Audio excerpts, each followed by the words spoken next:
the story that's looking at how this public participation turned against Ruto. Deputy President's camp says the goings-on across venues showed that Kenyans are against having Rigathi impeached alone. The concluded public participation on the motion to impeach Deputy President Rigathi Gachagua took an unprecedented twist after it turned into a referendum against the Kenya Kwanza government. Widespread calls for the impeachment of both the president and his deputy characterized the exercise, including in the president's hometown of Eldoret, in a major vote of no confidence that proponents had not foreseen. The feeling by majority is that the impeachment is more of a personal fight between Ruto and Gachagua, with little to do with the plight of the masses, including the pain that patients face in accessing healthcare following implementation of SHIF and the university funding model that has seen many students fail to afford higher education. If you look at what was happening in the country across Friday, and in some way on Saturday as well, you're like, okay, did people get the brief wrong or what?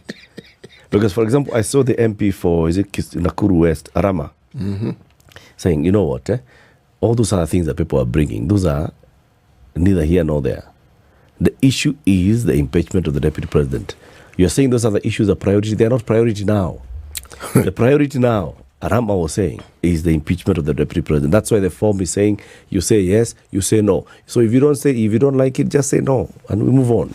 But the issue right now is the impeachment of the deputy. Stop bringing those other issues here. Arama missed the point completely. Public participation means precisely what we saw. The public was participating. You have brought them an issue and they're telling you, okay, we've seen it. Yeah. This is what we think about it. That's exactly what they were doing. Yeah. This can't be the only issue. So stop telling us it is the only issue. It is not. We have other issues that we think are important. Some are infinitely more important than this one. And let us tell you what these things are. Public participation, bringing out the fruits of what it is supposed to. Okay? Because essentially what the esteemed member of parliament will be doing is saying, look, we've corralled you into this particular channel, and this is what we want you to follow. And we are telling you this is the thing. And that's the point. He is missing the point. He's being told, no, sir, that's not really it. The it is this. If he cannot see it, then he clearly has never understood what public participation is.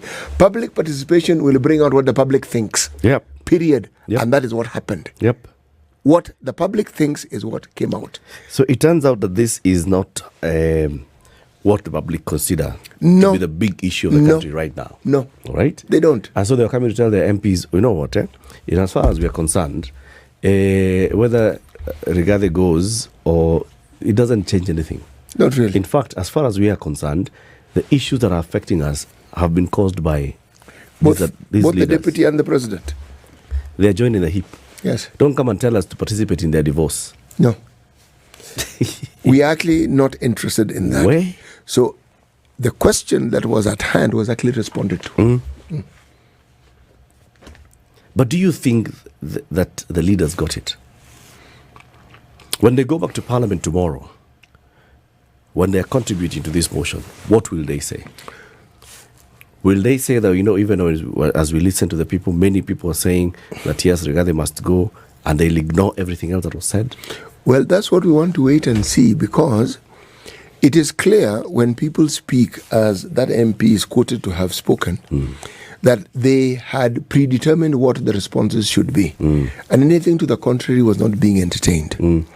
So now that you've been told this, remember, we are back to the finance bill. Yes.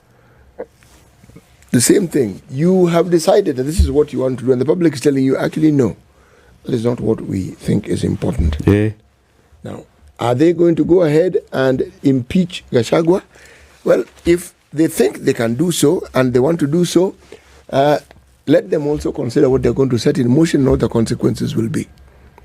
Because the public clearly does not think that impeaching the deputy president is the most important thing that we have at hand. Okay, let me ask you. So, what would you have the parliament do? Because let's say that Kenyans have said what they've said. Let's even say that if the staff of the clerk of the National Assembly come back and they say many of the signed forms were saying no to the impeachment of the deputy president, we have yet another opportunity to observe and to understand whether the people we elect actually think we elected them or they think they elected us. Because the one thing that Parliament has shown us repeatedly is a complete disregard for what actually concerns us and what is important to us. They seem to vote either with their bellies or they seem to vote with some other part of their bodies other than their mind. If the public who you're supposed to represent tell you this is what they want, and then you vote something to the contrary, what on earth do you think you were elected to do? To represent your own thinking and your own interests, or to represent the people? I mean, what do you think? Then I saw something interesting, a tweet by Senator Ledamo Olekina asking, is public participation important in a representative democracy? Because if you've elected your leaders to represent you, then is public participation important? It is. I mean, I thought that is actually the tenet of representative democracy. Actually, it's at the heart of it, because the democracies that you speak of as being the examples of absolute or near absolute democracies, the thing that makes it run is the accountability that public participation brings with it. Yes. That is really the point. You have been elected, but do you have your finger on the pulse of your electorate? Do you know what they want? Do you know what it is that they desire? Now, our representatives have shown us with great clarity they do not. They pay lip service to the things they believe we consider important, and when they vote, the vote tells us something quite different. Completely. Yes. Completely.